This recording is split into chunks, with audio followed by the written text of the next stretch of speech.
Hello everyone. Well, I've had an exciting day. A very exciting day so far. I wanted to put that diorama that I've been working on the past couple months over there, which required moving that shelf just like an inch or two in that direction, and it was fine, but I moved it maybe 3 or 4 inches in that direction. I very carefully scooched it, and it was fine. Then I put my diorama there. Then I was like, oh, now there's a gap between the diorama and the shelf. Let me just push it back an inch or two. And that's when everything, not everything, a lot of things fell off of it, crashed down over other sculptures, smashing and crashing all the way down. And now, look at this fun pile of sculptures that are in various stages of either need a little something to like probably need to be completely reconstructed. Good times in the Josh Foreman Breath of Life workshop. Shockingly, so see that shelf right there, that little shelf there. So that was down lower, but when everything crashed down on it, and it was like, so this here set of 4 frames, it's like put together with a piece of wood on the back of it, just kind of, you know, screwed and taped together so that I could have my 4 different pieces that were all kind of thematically related. So that whole thing came down, knocking things down on the way, and it knocked that shelf, which had my Guild Wars 2 worm right there, that guy. So that tipped over and back and like hit against the back wall there. However, I don't think that actually got damaged. I haven't looked super carefully, but that seemed to be fine. Let's see. This little guy was on the shelf with him, and he seems to be all right. You know, he's got some like stiffened fabric all around, which I think protected him from banging around too much. And then this guy was also on the shelf, but this guy is made of cosplay, so he's all bendable, and he's still very happy and just wants a hug. Just wants a hug. Why won't you hug him? Yeah, so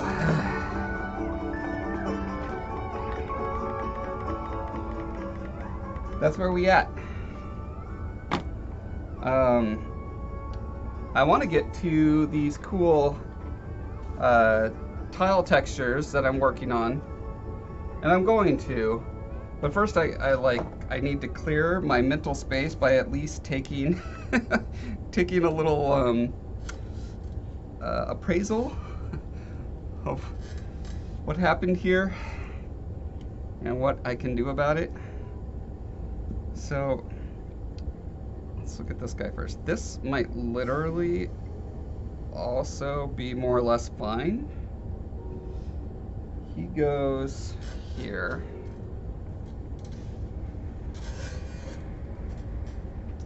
And might just need a dab of hot glue to stick him back on his home. Yeah. Okay. So I think he'll be fine. This guy is also mostly okay. I tried sticking him back on his little perch, and something's not quite right. And then one of his little melted wax antlers is not doing great. So that might literally just be a drop of hot glue.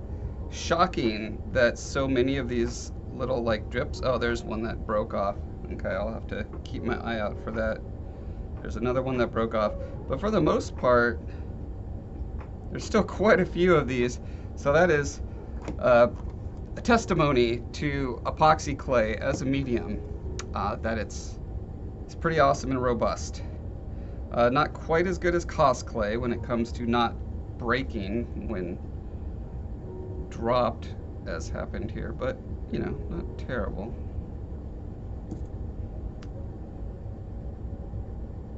We will compare that to my other guy here, who is all super sculpey, like the pink super sculpey, which is quite possibly the most fragile medium ever devised by mankind. Perhaps it was devised by Satan, for all I know. I don't know. Okay, this is... And here's a problem. When you have a wire armature and something breaks, the wire gets bent in such a way that it keeps pushing it back to its new broken state. Maybe I can tape it while that dries. Looks like there was another little something there that, yeah. I'm gonna have to comb the floor for all these little bits and bobs that broke off.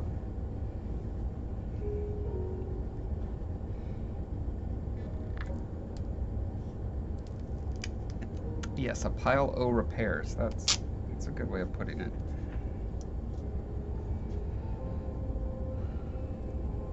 Let's just...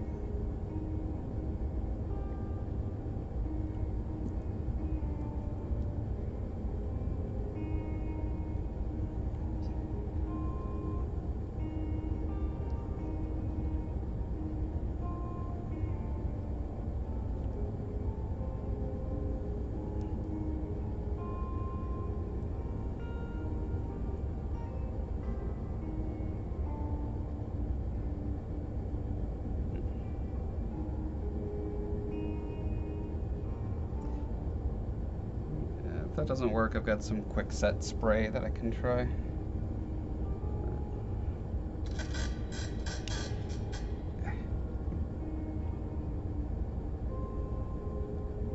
2, 3. Let's see, that's 4.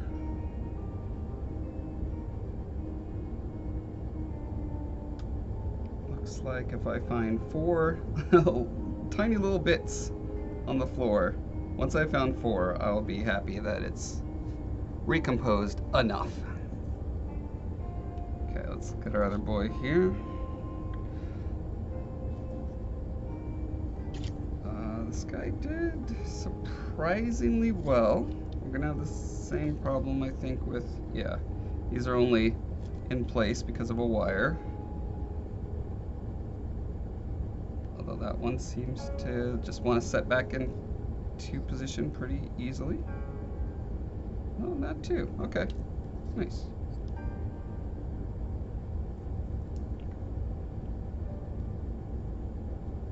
Oops. Oh, yeah.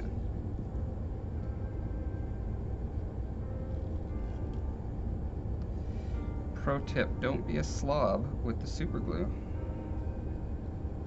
That's the whole point of having that little precision tip, is so that you can do it carefully.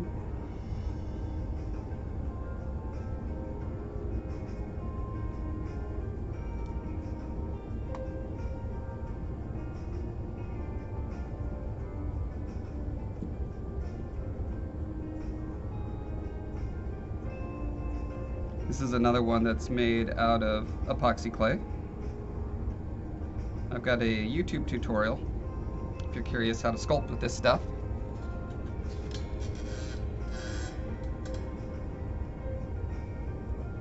Very similar to green stuff or milliput, but I would argue way better. Depends on the application, of course. Alright, and this is the 10th anniversary hand cast from me and my wife, featuring casts of the custom rings that I made for us. Very pretty. I cannot find that huge chunk of Heather's thumb.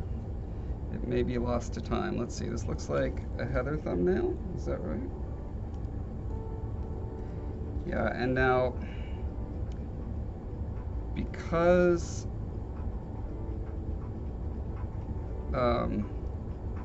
plaster, I believe this is hydrocal, is porous, it does not super glue very well at all.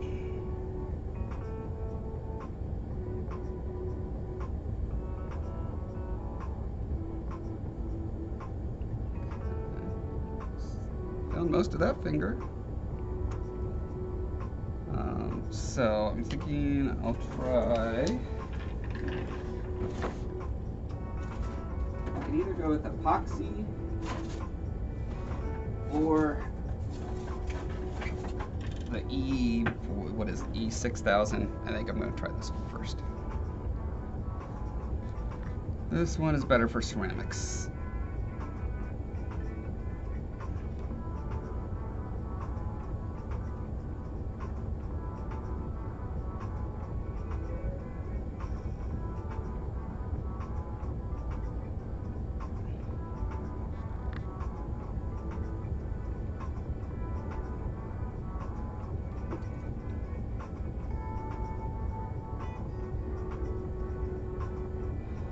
these pieces might be light enough that I can just press them on and it will just stay there while the glue dries.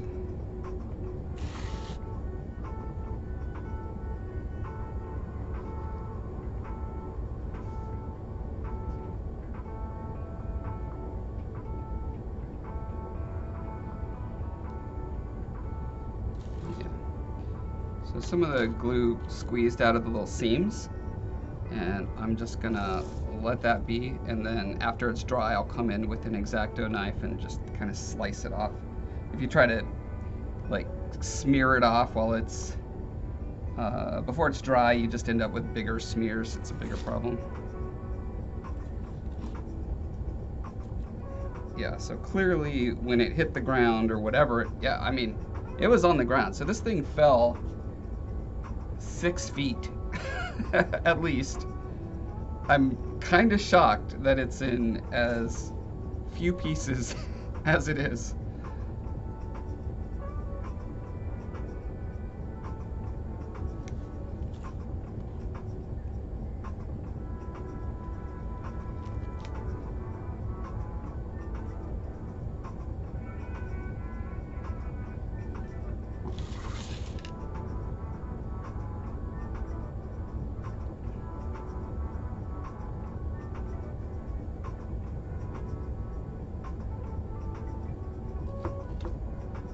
I think those are all the pieces that I've been able to find so far.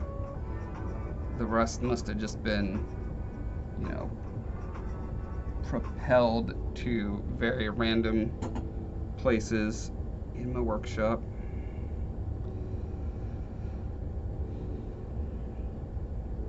Good times. Good times.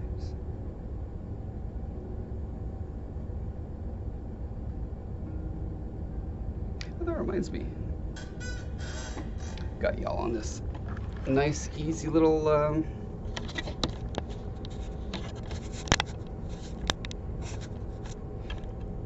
yeah, mostly easy. Let's pop this down a notch. There we go. Get a little more intimate with you.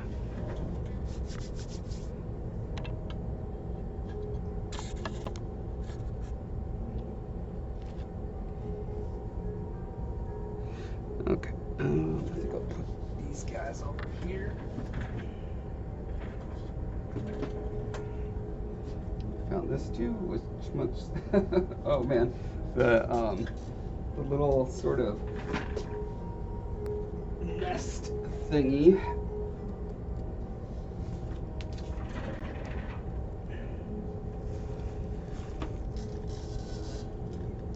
That this guy is in, my kind of ghostly green man version. Got all squashed. And this went where? Oh, looks like it went here. Yeah, that makes sense. Okay.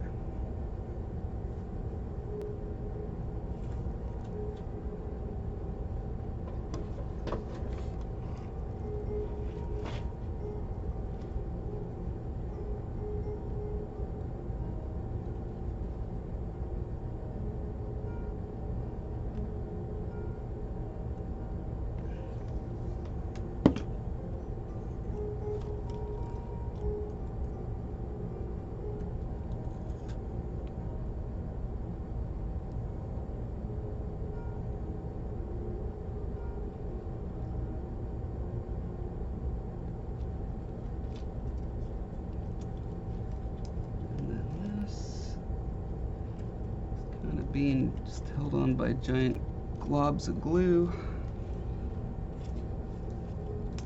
So I will continue that fine tradition. These pieces were originally made as concept pieces for the Demon Hunter album War and Peace albums. They did a double album and commissioned me to do the covers for them. And so I was pitching a couple different takes on it. And I thought doing it in these little maquettes would be a good, well, I shouldn't say good, a way that I like doing a concept would have, well, okay, I did do a fair number of little thumbnail sketches to kind of get a general direction approved. And then, but I had very specific ideas of what I thought would be the coolest direction to go. And so I think I made these and spent way more time on them than I should on, just like concept pieces. Just because I was really excited about trying these ideas out.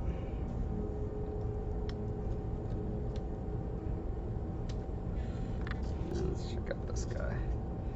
So the idea being like there's a war version and a peace version, and so I was playing with the different dynamics. Peace, black and white, nature versus industrial, etc.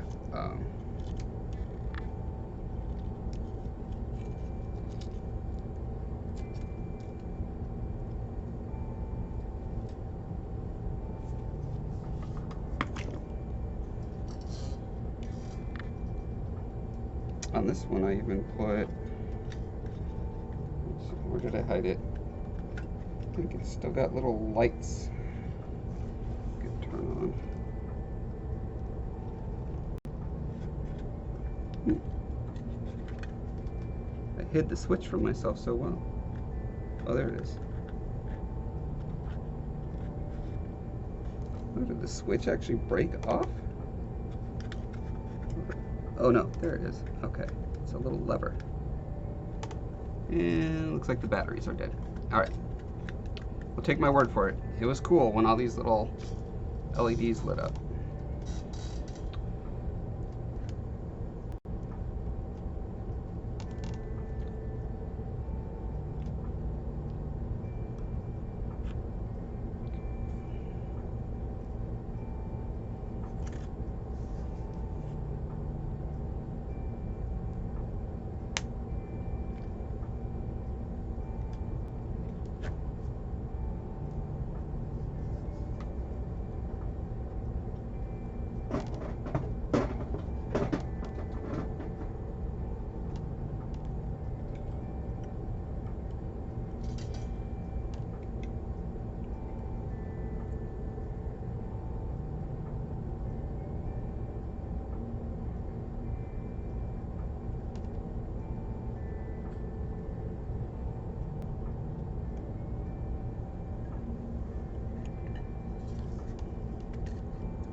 The old upside down air can trick to quickly cool hot glue.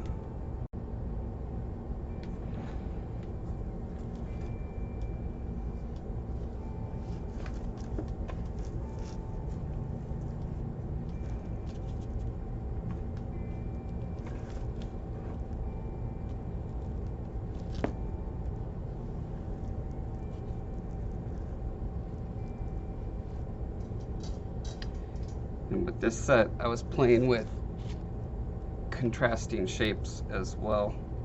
Somewhat contrasting. I was thinking, up versus down, like an upside down triangle versus a right side up triangle.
So I think there must have been a wire on the back of this that went into the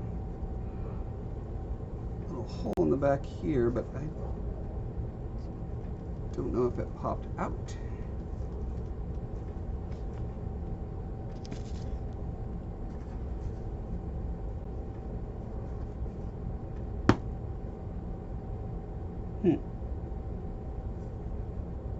There's one very tiny wire there that is wholly insufficient to the job.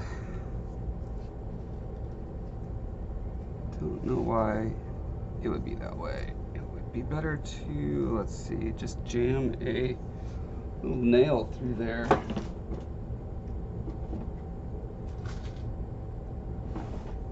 Something like this.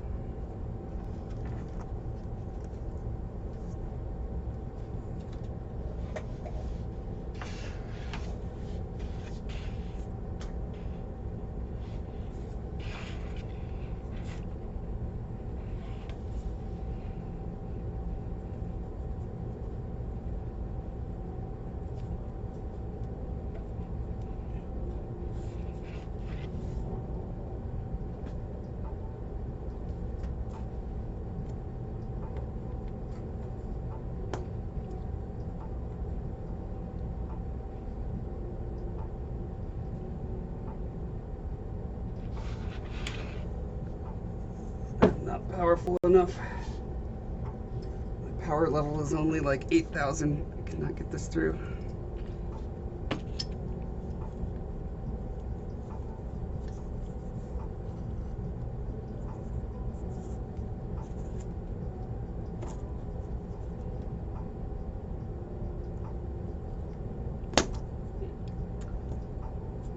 Come on, you can do it.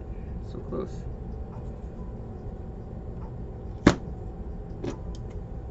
There we go.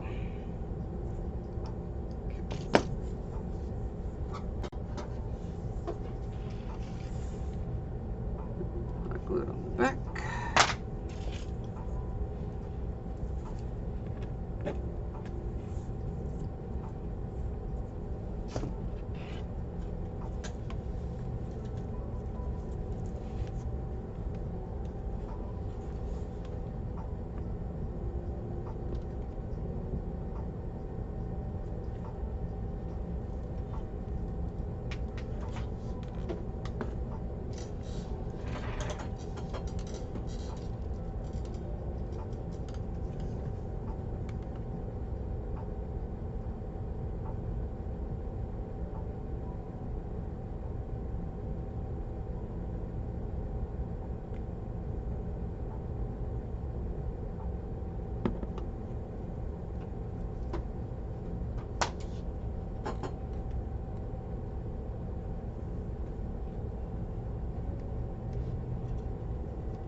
What is going on in this little hole here?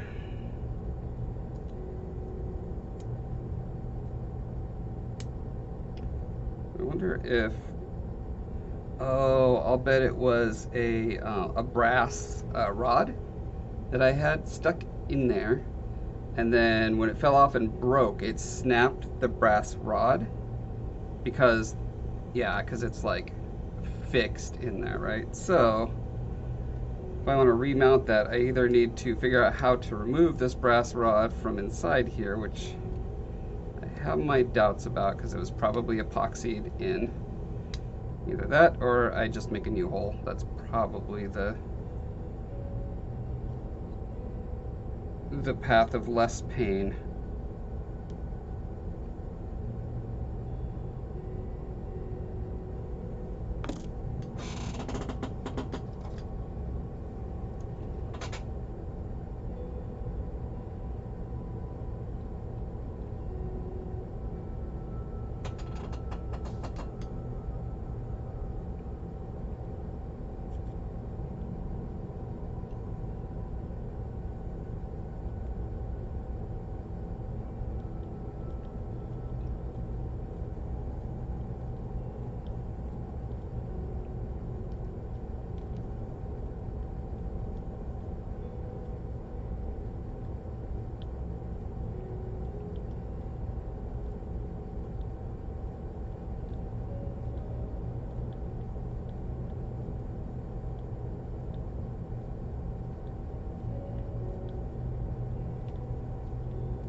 I always think, you know, it's not worth the time to get up and get the power drill and everything.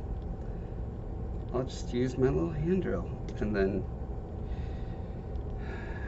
10 years later, I think, you know what, I should have just got the power drill. It has been 10 years since I started drilling, pretty sure. Perceptually, it has been.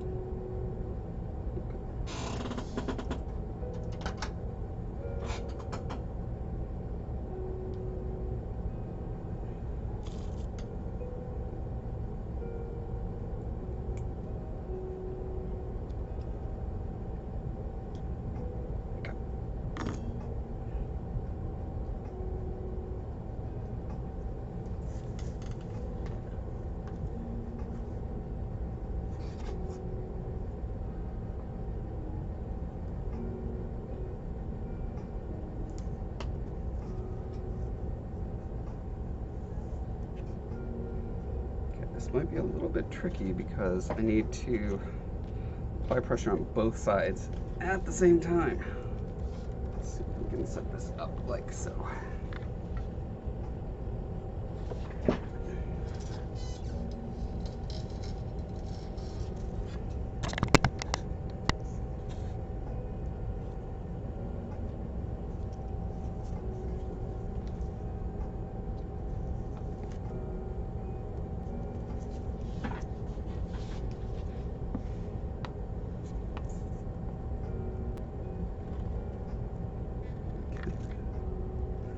What is the best way to apply pressure on the other side? Maybe this? I think that'll work.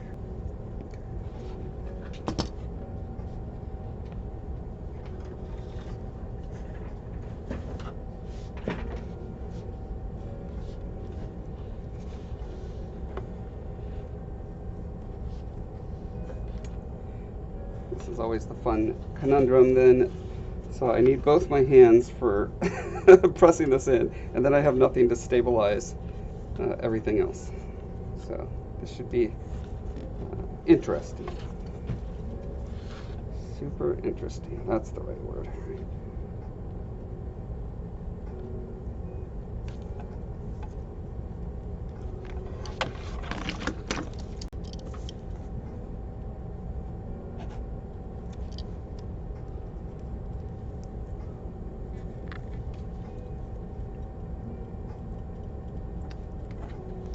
And now it's just not gonna go in. All right, well.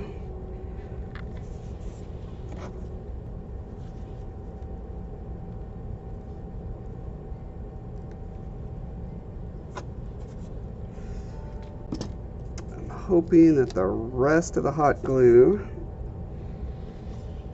that's behind the wing here, nope. Hopes have been dashed. Oh, I guess it is technically staying on that nail.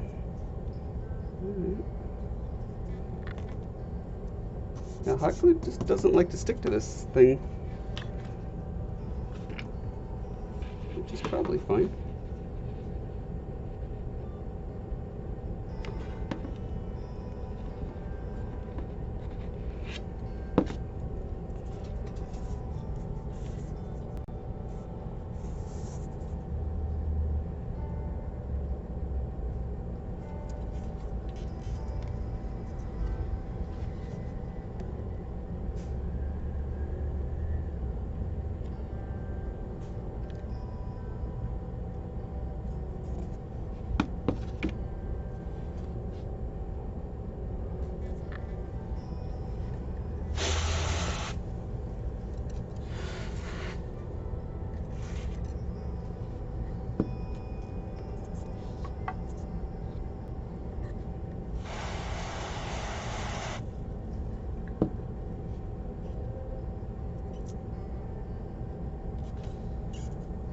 Okay. The other pieces to the frame, I deliberately put top. One of them's over here. Is this the top or the side? Might not matter, might just be square. I thought I did find the other piece. Where's my other piece at? There it is.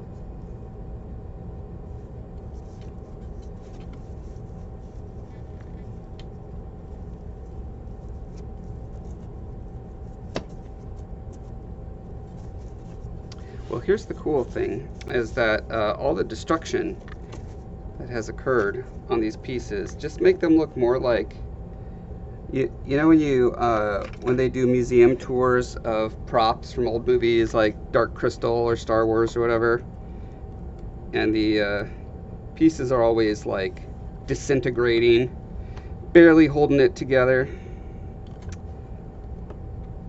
These are just looking like museum pieces now.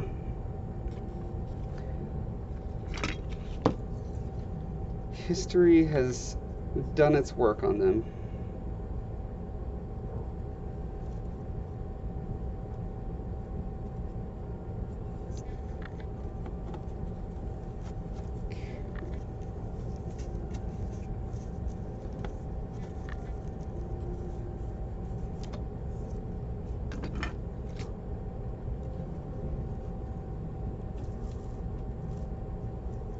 Okay, yeah, so this definitely went on this side.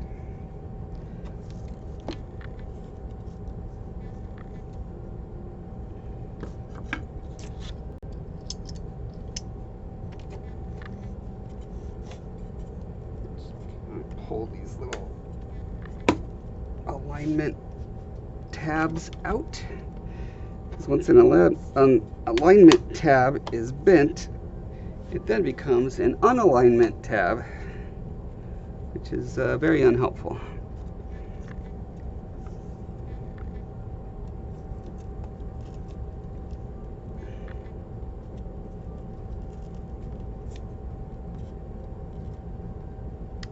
Misalignment is probably the word. Okay, so I think I did see a strip of, like a black strip, same thing as this, and I wasn't sure what it was. I'll bet this is it. Well, that is part of it. Do we have the rest of it anywhere?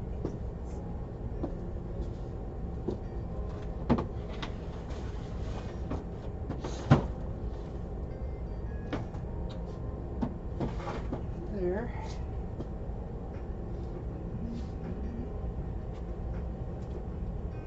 All right. Well, without the whole strip, it's probably better to just leave it stripless.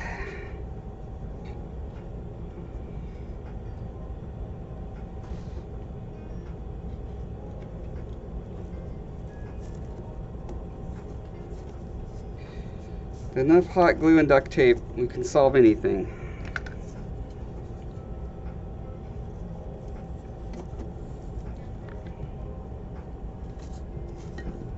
I think Herodotus said that.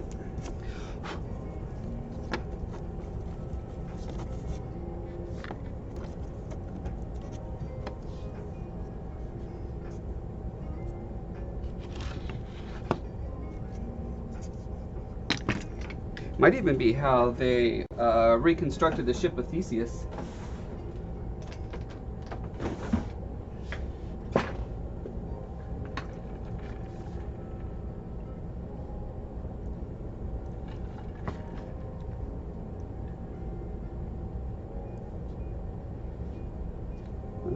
There it is.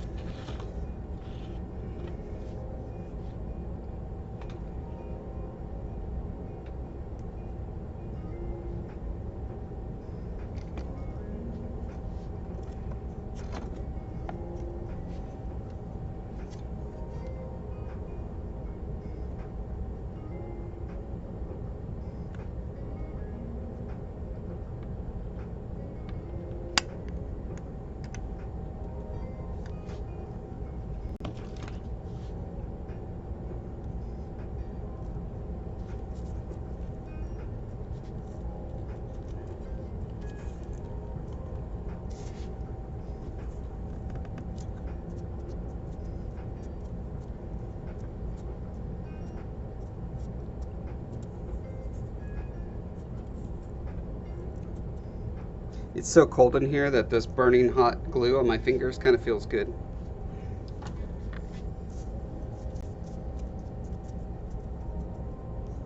What's Texas weather like right now, Quindy?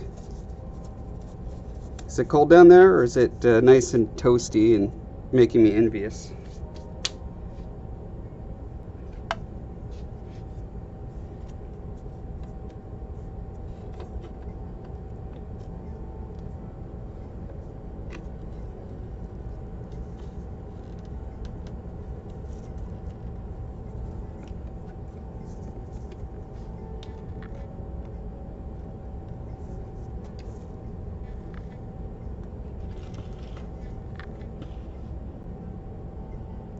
'50s. Okay, well, it's still 20 degrees warmer than here. It's not great, but still better than here.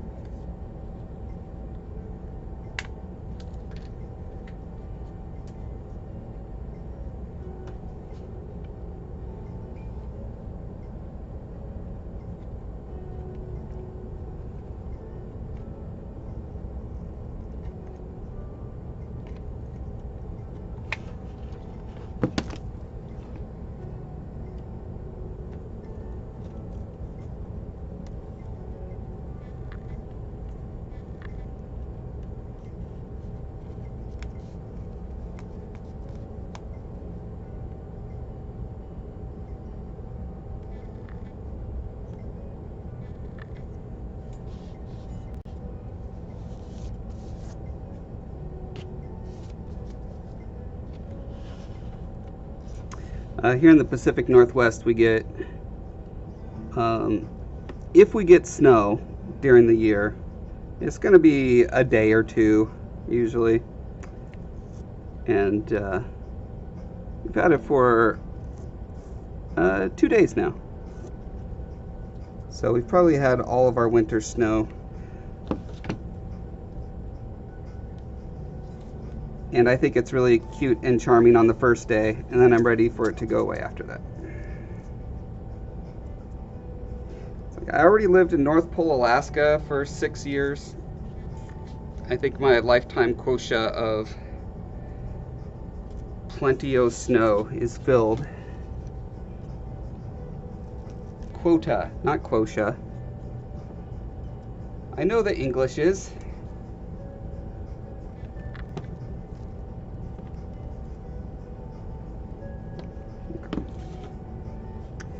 There we go. So I'm going to say that this is, whilst not 100% back, enough back where I'm happy to just throw it back on the shelf. Let's see, good enough for now. These are just kind of throwaway prototypes anyway.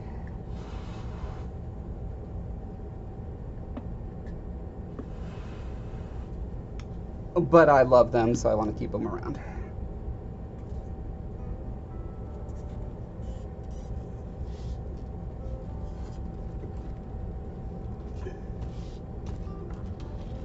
Now, do you want to watch me do something that I should wait for my son to get home from work so that we could do it together and not break anything, but instead, because I'm impatient, I'm just going to do it right now and watch me break stuff? Here we go.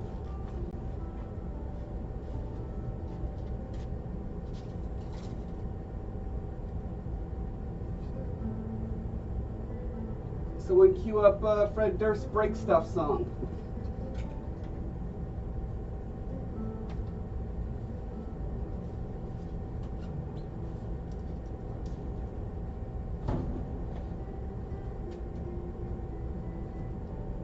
Okay, now I see why it fell down.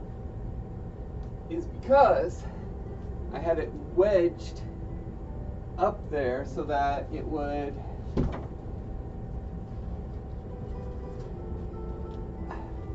stand upright, because it just like barely fits. And so when I moved the shelf back and forth, I was unwedging it from its moorings, so to speak. Let's see if it falls down while I walk away from it. Rubber mallet.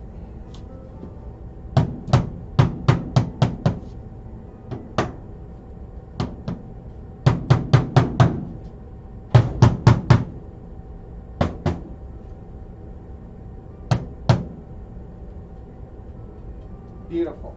Now I just need to never move this shelf again, and we're golden.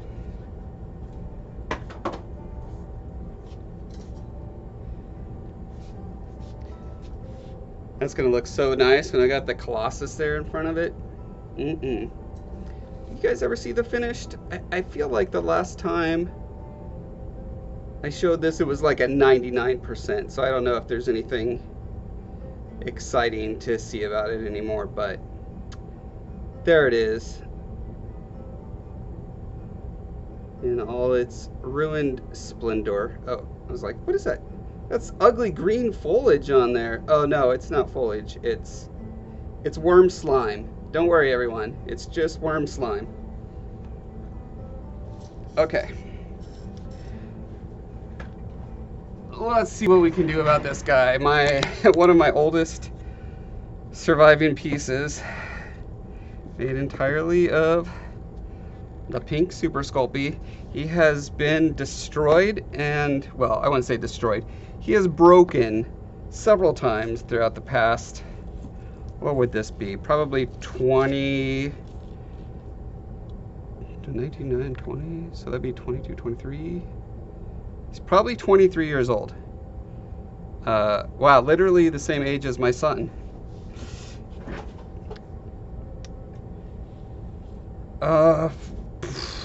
And last time he broke, what I did was I drilled holes, you know, on one side and then the other side, put a wire in there, put it back together. You can see this thin white line here. This is either fix-it sculpt or epoxy clay. They're more or less the same thing. You know, I did a thin skin of it over the Super Sculpey because I could not get it to blend together after repairing it.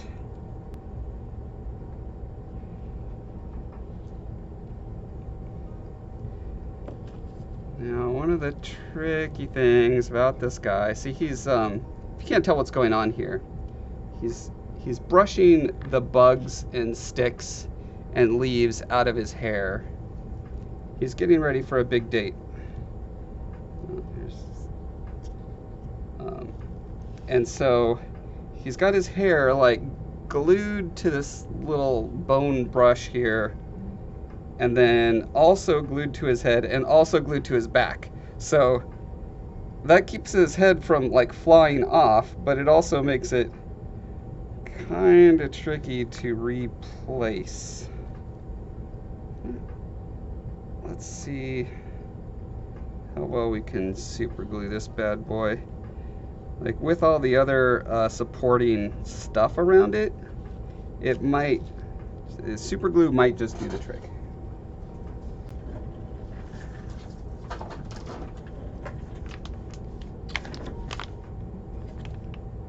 Accelerator, yes, this is what I want.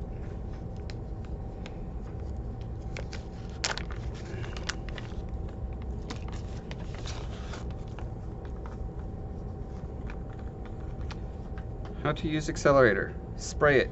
The end. Let's see, should you spray it in your eyes though? That's what I'm really wondering. Because I kind of want to just spray it into my eyes. Position bottle upright. Yeah, nothing in here about not spraying it into your eyes, so I think that's what I'll do first.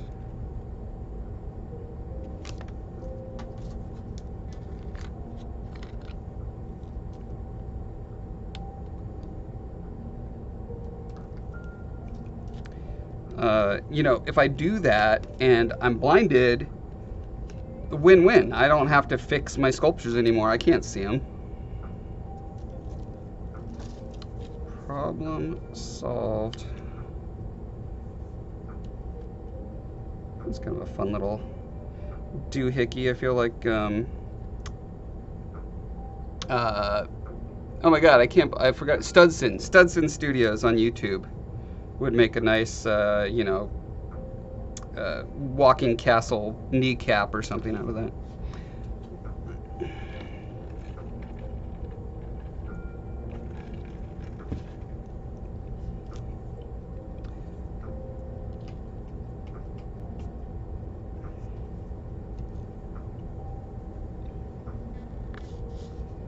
Oh my god. Well, now he's got sweaty armpits. Fine. It's fine.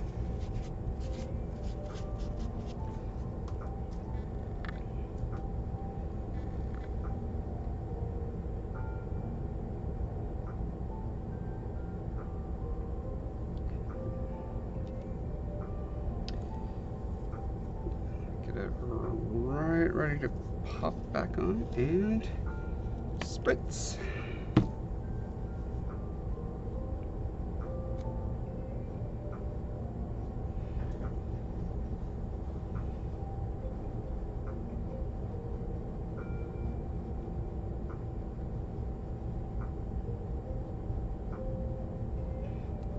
Oh my god, Quindy, look at this amazing offer. Oh, I can't believe you passed up such an amazing opportunity.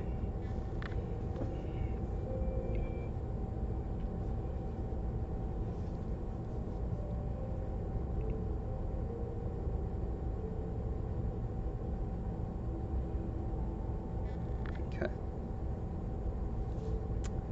You know what, I'm just gonna kind of hold this in place for a little bit while I assess the feet here. This guy was originally developed for a video game that we worked on for 2 years. It was a PlayStation 2. It was going to be a PlayStation 2 launch title. And it was going to be very original. I'm actually working on a YouTube video about the production and ultimate cancellation of this game.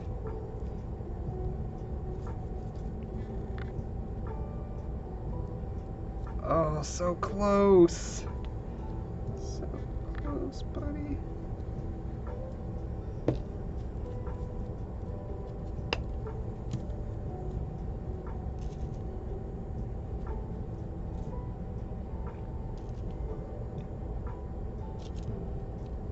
Yeah, since he is a tripod, having these two parts broken off, and he's also kind of front heavy because he leans forward on his foot.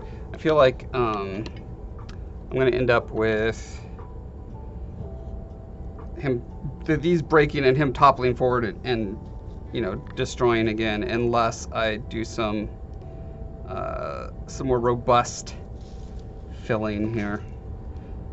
But I have an idea. Rather than using wire, as I have in the past, I'm going to try just doing some, you know, I don't know, quarter, half-inch holes, and then steel sticking in both sides and see how that does me. I don't know why I've never tried that before. Maybe I have, and it didn't work well, but I forgot about it. Ooh, this part's bad. See how it's got aluminum foil in that joint? Meaning that in order to like pop it back together, often what you have to do is just break the whole thing completely off, pull out the aluminum foil, etc., etc. Let's see, it looks like that's not attached to the hair, so that's good. Okay, I'll come back to that. Let's make some holes.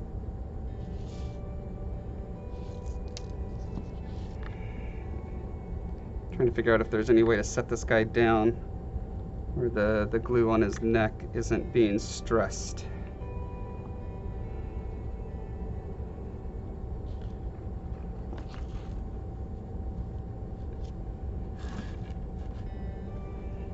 There you go.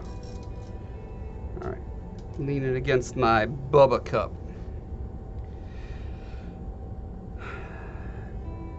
What's the best way to dig out a big hole? Probably just a drill, I guess. I really don't want to drill it, but that's probably the best option.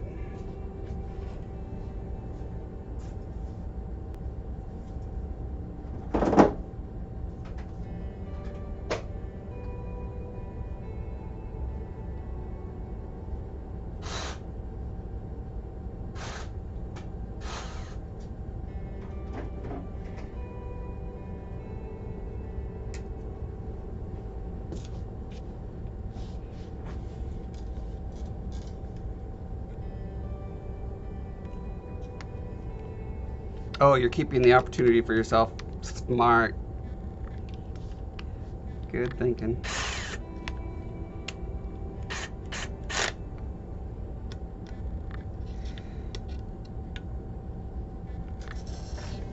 Let's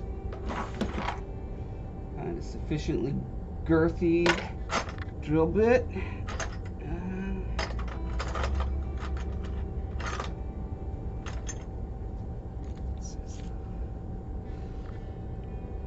Feels sufficient. Okay,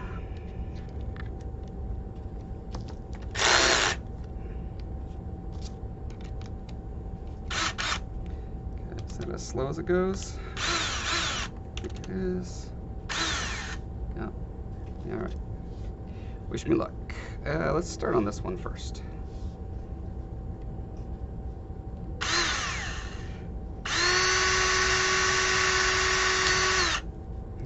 Yeah. Maybe better to start with some pilot holes.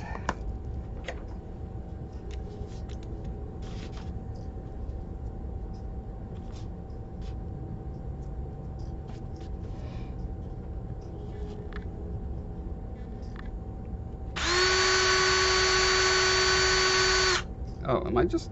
Oh, I have it in reverse. Wait, do I? No, that was right. Don't be silly. I don't know why this is not going in, as they say.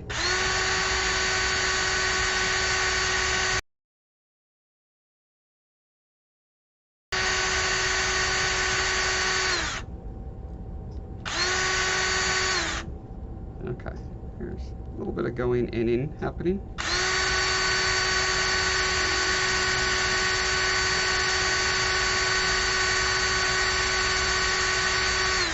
Maybe I actually need it to go a bit faster.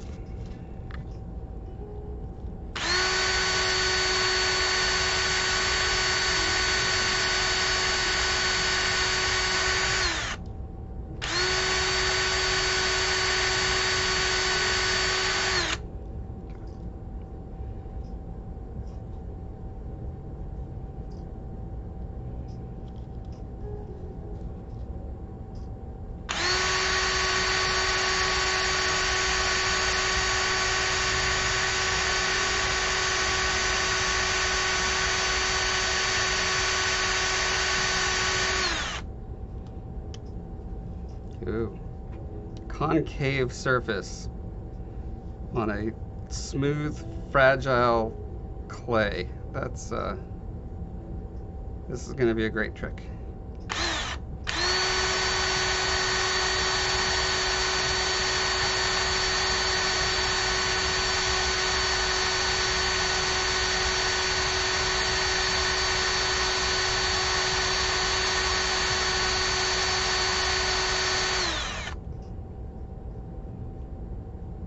Okay.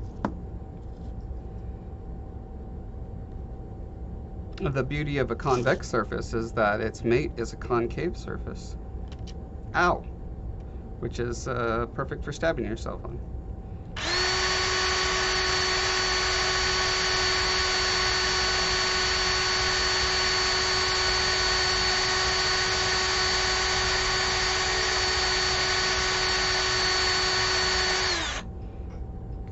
I'm just bracing myself. At any moment, this is just gonna like fly off into 30 fragments.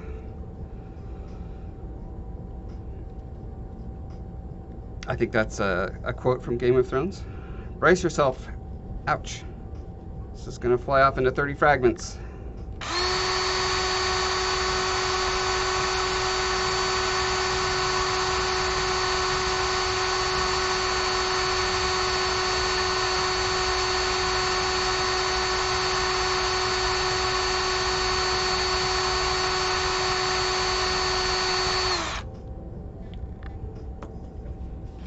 And then he turns to the camera and says, "Never tell me the odds." If I recall from Game of Thrones properly, I think that's how it went.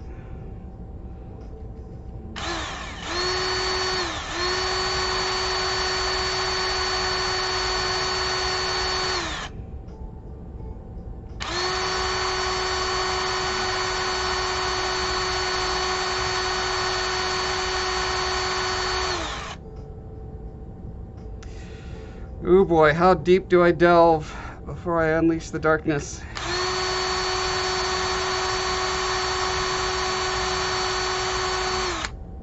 Because the deeper I put this hole, the more steel stick I could get in there, the more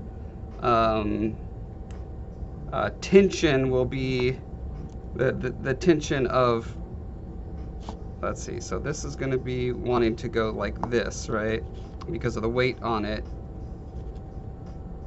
So the tension will be spread out over more surface area the deeper I make these holes. But the risk is the deeper I make the holes, the more likely the drill is to catch, and then boom, it becomes a Sculpey grenade. So, yeah, I'm just kind of gently feeling my way there.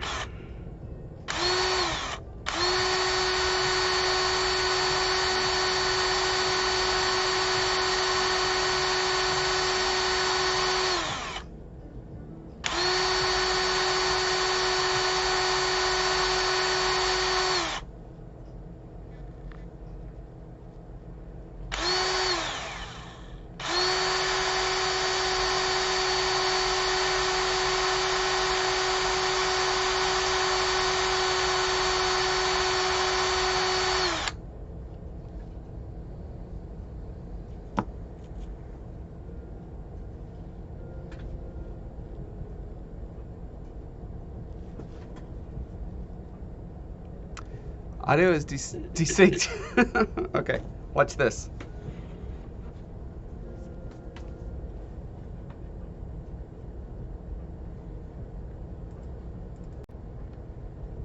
There you go.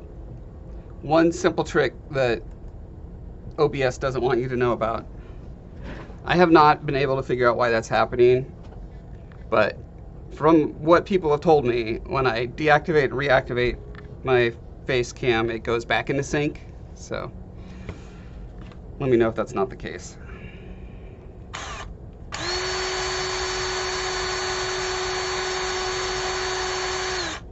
If anyone happens to be a Streamlabs OBS expert and knows how to fix this problem, please tell me. It happened when I got a new computer and reinstalled everything.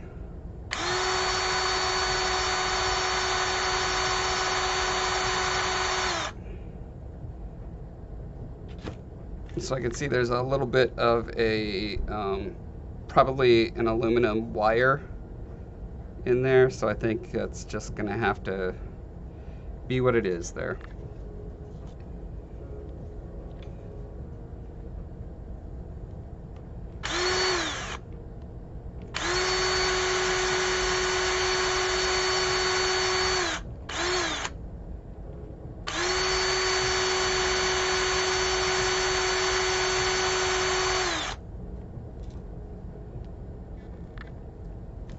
Nice little pig nose. Yeah, unban them and let them know if they have the one simple trick. I mean, after they, you know, get us way more followers and such.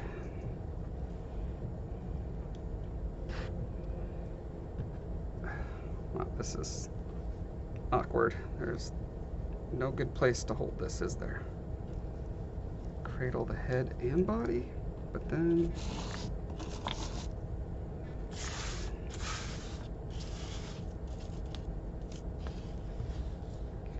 brace it there. I think so. Do I need pilot holes? Probably. Look at that expert one-handed dismount and remount. Super pro.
One of the really unfortunate things that I didn't know for many years while using Super Sculpey as my primary medium was that you can underbake it very easily. In fact, especially if you're going to paint it afterwards, way better to overbake it. Actually, by doing it at a slightly lower temperature than they recommend, but for much longer, like for hours instead of the like 20 minutes or half an hour they recommend. Casey Love shared that tip online because, you know, when I started, it was the 90s and there wasn't an online art community that would just like tell you all this free, amazing advice.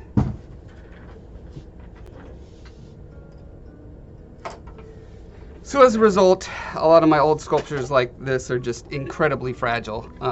Super Sculpey, if you overbake it like that, it'll get like a caramelized brown color, but it will be much more robust.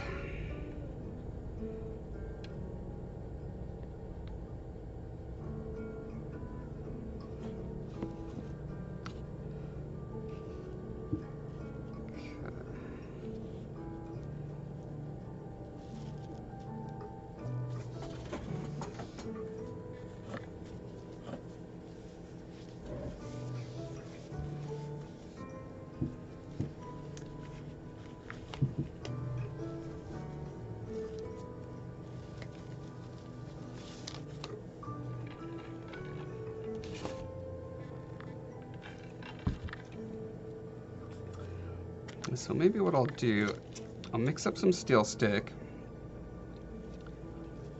drop in super glue in each of the holes,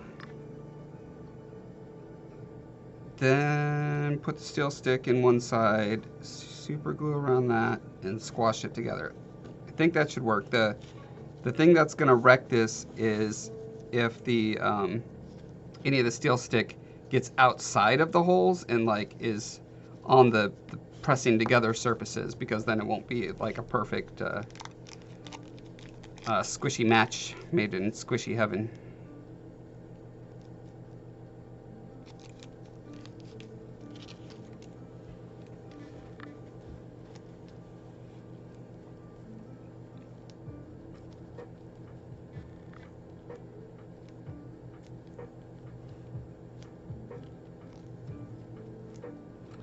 Makes me wonder if maybe putting a smaller gauge wire in there might not also kind of be a good way to go. But I kind of want to just try this technique, see how it works when this inevitably breaks again in 5 or 10 years. And I could look back and forensically analyze the mistakes and come up with another theory.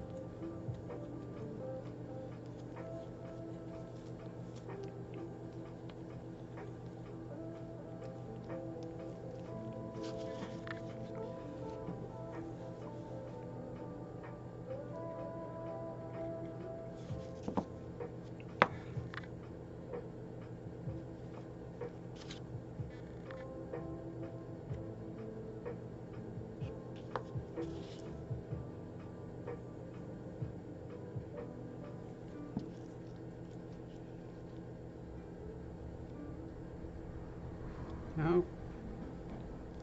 Go in the hole. Go in your home.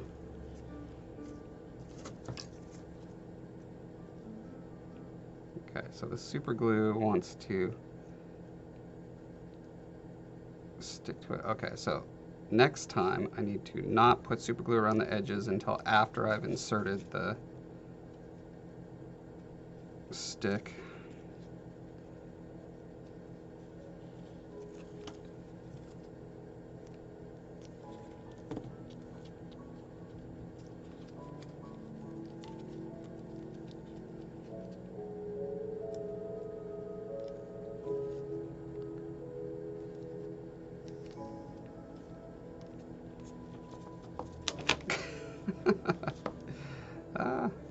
things going wrong. Yeah. As expected, all the things would go wrong.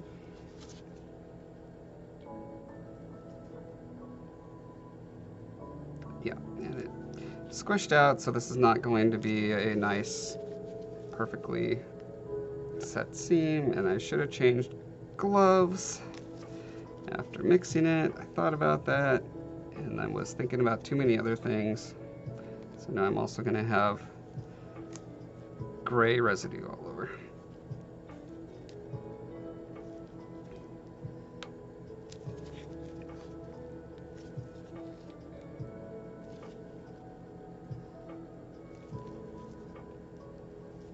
Oh wow, that's not doing great.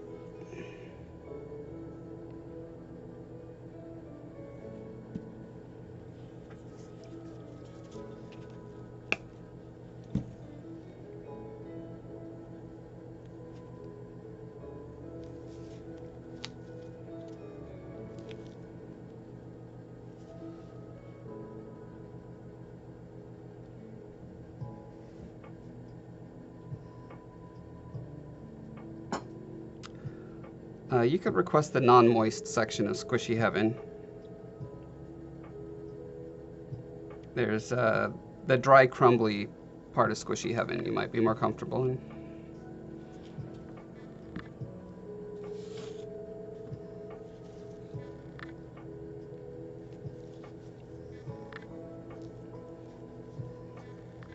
Yeah, that's just going to be, I'm going to have to re-sculpt over that whole thing if I want it to be back to pristine.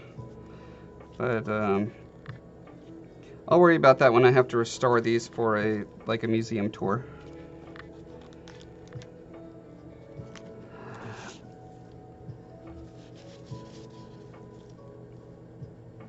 Let's see, do I waste gloves by taking these off now and then doing all the manipulation I need to do on that, or do I just accept that there's going to be some gray residue? I'm just going to accept it. I hate wasting gloves.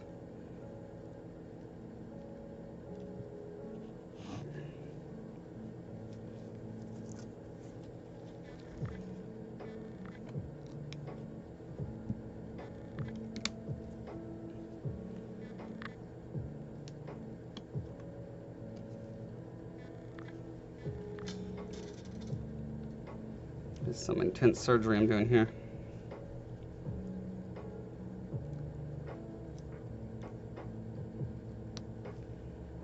Gotta cut all them tendons.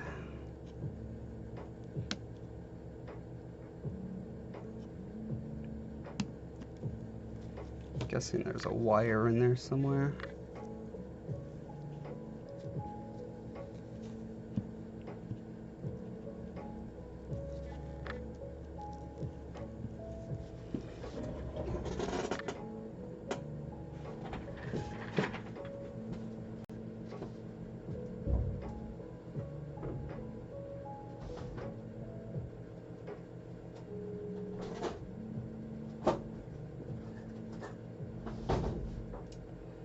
Of course, can't find any of my dainty wire cutters. Only have this big boy here.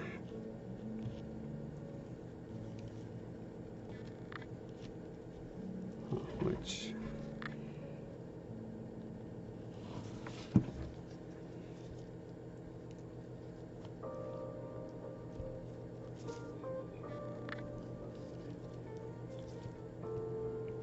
that wire is so elusive.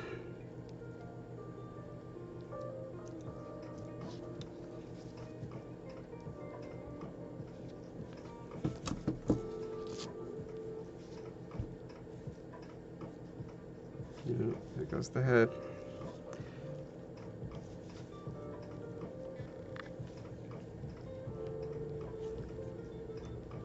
Guess I should have done the head last.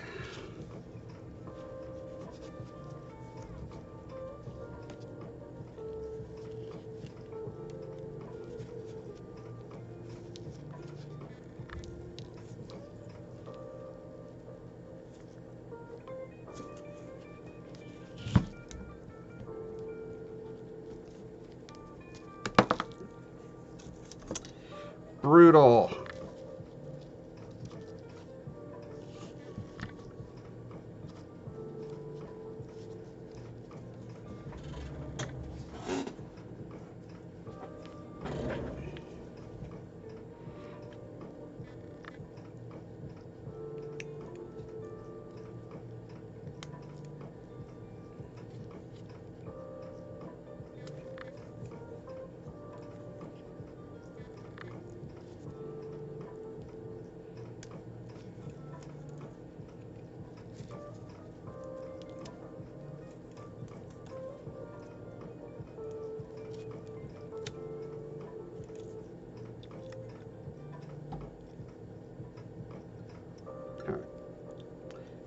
That wire can stay.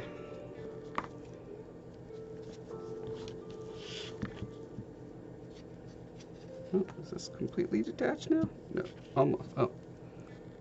There's like a centipede holding the hair together. It's like Thor. Remember when he's trying to keep the door together while the star is blasting him with star power? That's what the centipede is doing right now.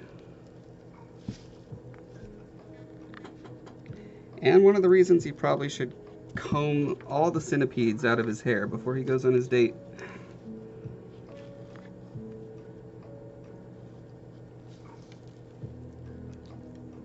Oh, there it goes. Okay. We have saucer separation.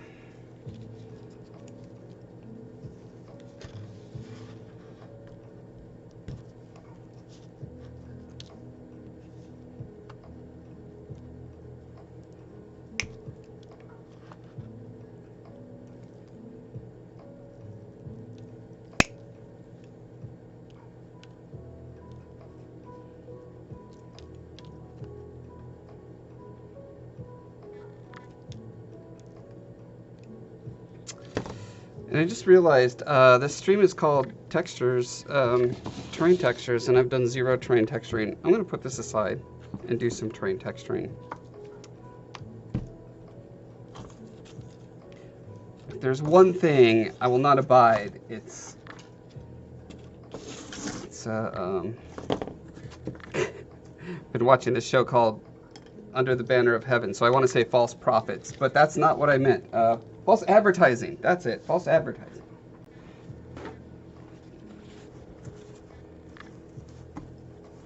False prophets are welcome. False advertisers are not.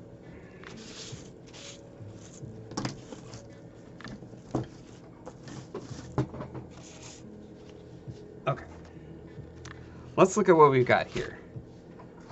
These guys, which I made out of individual little tiles that I poured in either resin or epoxy, or no, freeform air, or water putty. And they all have slightly different properties, which makes them good for like smashing up in different ways. What I wanted was a graduation from pristine on one side to a little bit banged up, a little bit more, until it's like practically ruins, right? And the idea being that I can cast these and have just a pile of these things, and I can just stick them together however I want to have my full variety of wrecked or non-wrecked.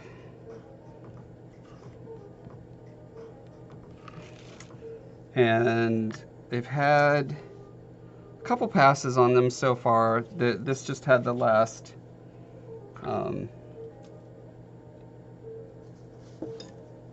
primer. Apparently that's just a word that I'm never going to recall without sitting quiet for 10 seconds.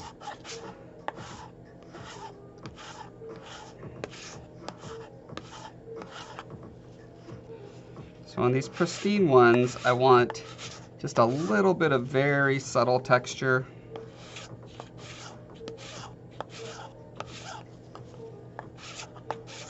And I did that. The texture that's on here was done by just squishing some green putty around and, you know, dabbing it and then waiting for it to dry, sanding it down. I'm seeing little bits that seem more like brush strokes than like the kind of flaked off stone look that I want. So I'm probably going to go over it with some of this stuff, which I can get a lot more control and consistent results with. Just go over the parts that I'm unhappy with.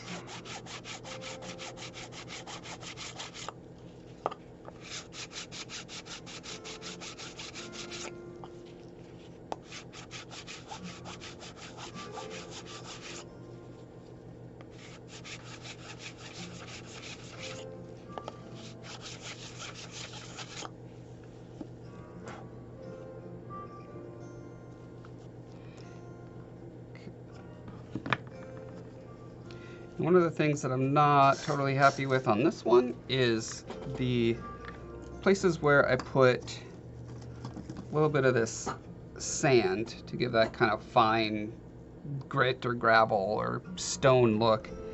You know, I dab it with glue and I try to make those dabs as dainty as possible, but I still end up with this kind of cartoony shape, which is not generally how sand is going to settle. Like if it's in this case where it looks like it was sort of wind blown, or you know, stuff got wiped off and it ended up settling in those cracks, that works fine. But when it's more like up on the surface of a thing, I would want more graduated bits like I have over here, where you can see the little individual bitty bits. So I'm just gonna try to mess up these edges a little bit with my X-Acto knife, which hopefully will diffuse and scatter that edge a little better.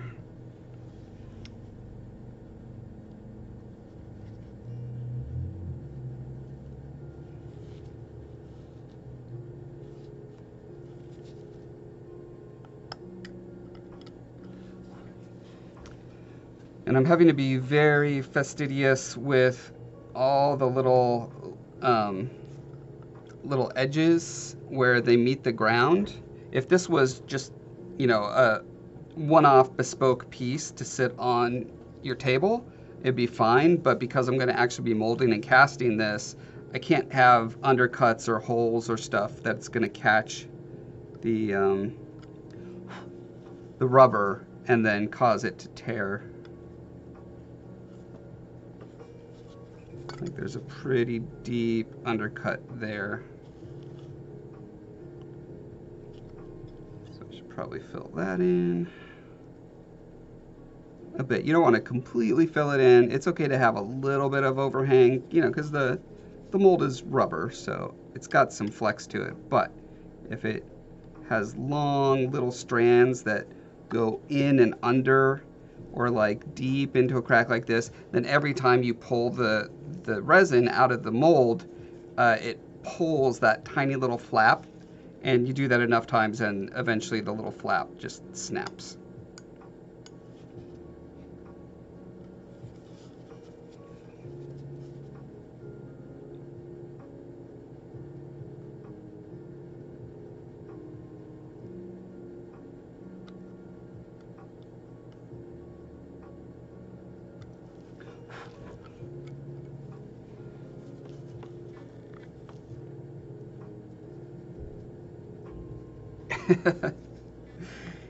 You're right. I could have gotten away with it too. We could have called this stream what it is, and no one would have batted an eyelash. But I would have known.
Oh, here's a fun thing you guys might enjoy. I don't know if I showed the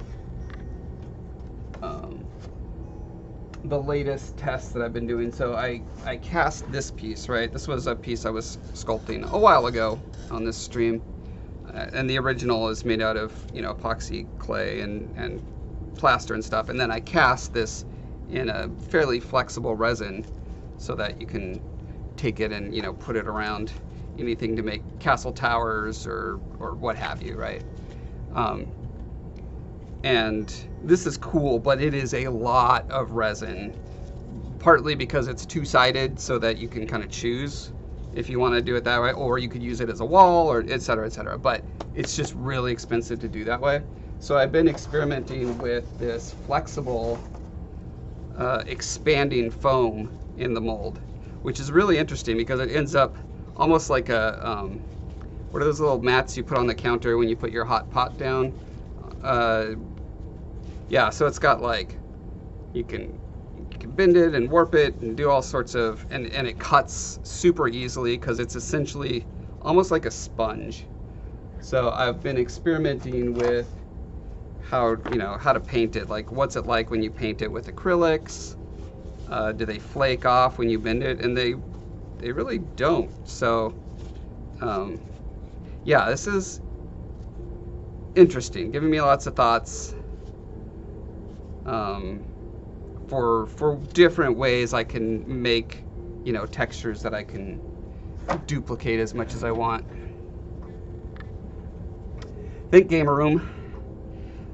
Thank you. Yes, that's the plan. Is I want to make a whole like series, like set of these textures and make a product out of it that I think a lot of different people could get stuff out of, whether they're war gamers or dioramaists or the kind of dioramaists who make sets for their action figures, or just kids making turning their cardboard boxes into castles, etc., etc.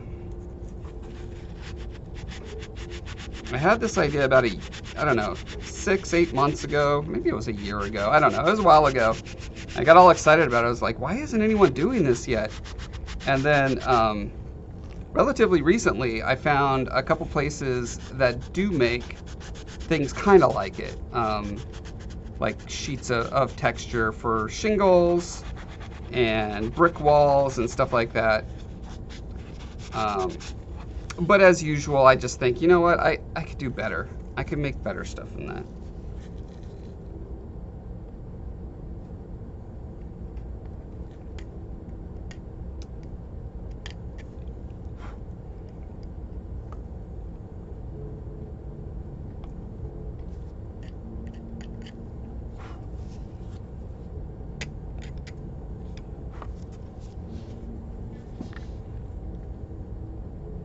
Okay. Let's mix a little, fix it. Mix it to fix it. Really don't need much. Oh. And I immediately threw it on the ground. I won't be part of your system.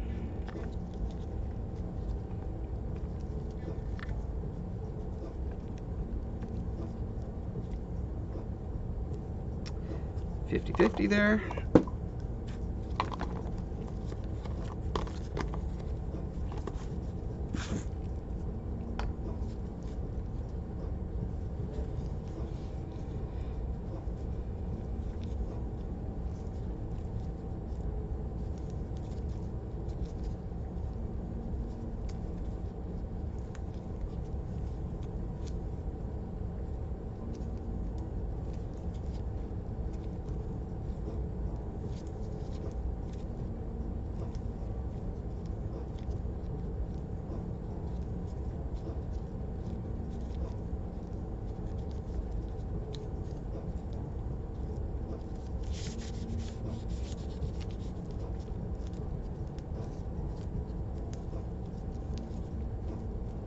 Okay, so this is what's really cool about this stuff, is you can tear off a little bit of it.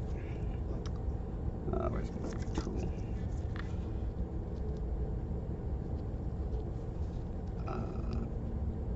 Put it on a place that I want to cover because I don't like the particular texture that was right there.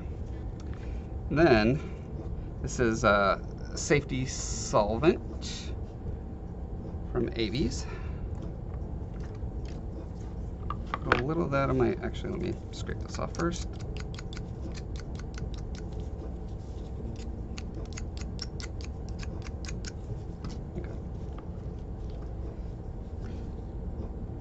And you can just kind of squish it down, and as you squish it, the edges start to fracture, get all nice and raggedy. And anywhere where it's not raggedy enough, just go in and tear it away. And re-squish.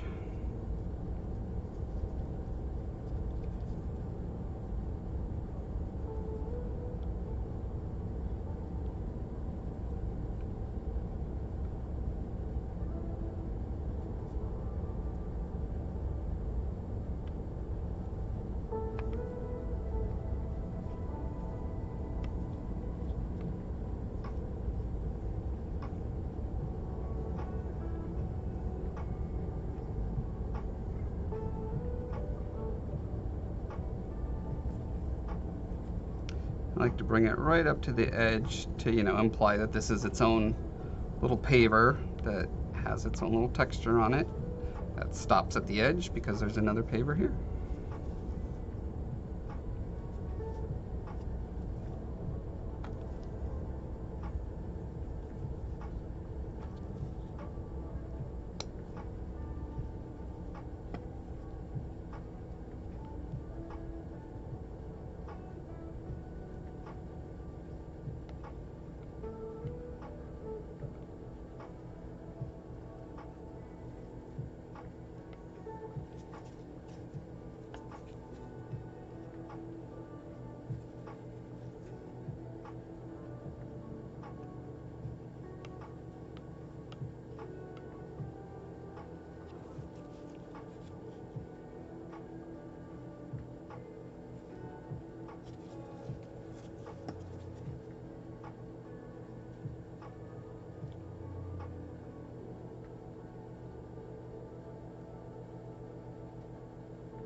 The nice thing about the squishing thing is you get some nice randomization happening, which gives you a very naturalistic thing. The more you go in by hand and futz with things, typically the less realistic it's going to be, just because nature is so messy and random, and it's very hard to replicate that randomness with the human brain. There are some people who can pull it off, but it's tricky.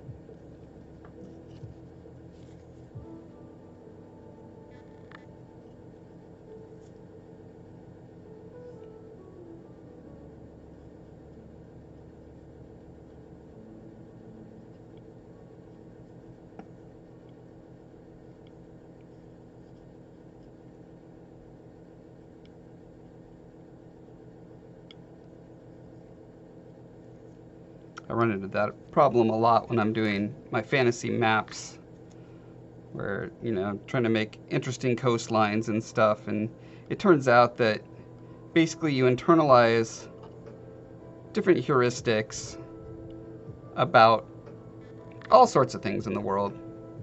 Like, you have a mental model that's usually very cartoonish and wrong about virtually everything, whether it's like how coastlines form or relationship dynamics. Like, everything is more complicated than a human brain wants to accept. So it tries really hard to make cartoony, simpler versions of those rules. And so I think that's why the more you try to control the chaos when you're trying to replicate nature, the less realistic it becomes. That is my theory.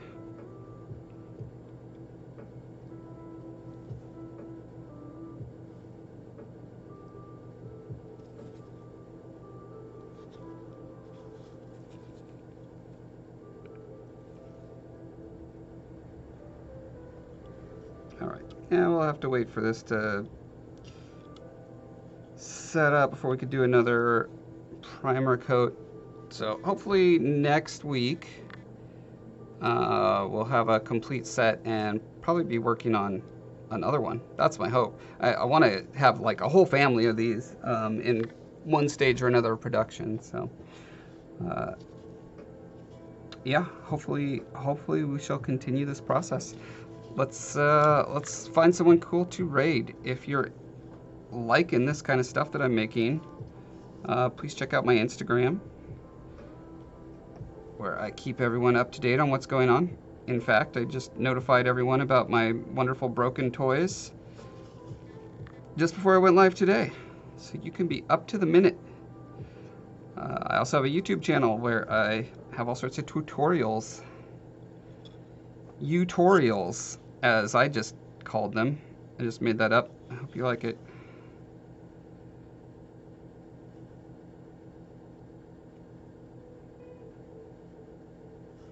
Yeah, good progress today. I mean, mostly fixing crap that was broken, but other than that, good progress. All right, have a good one, everyone. I'll see you on the next time. Bye.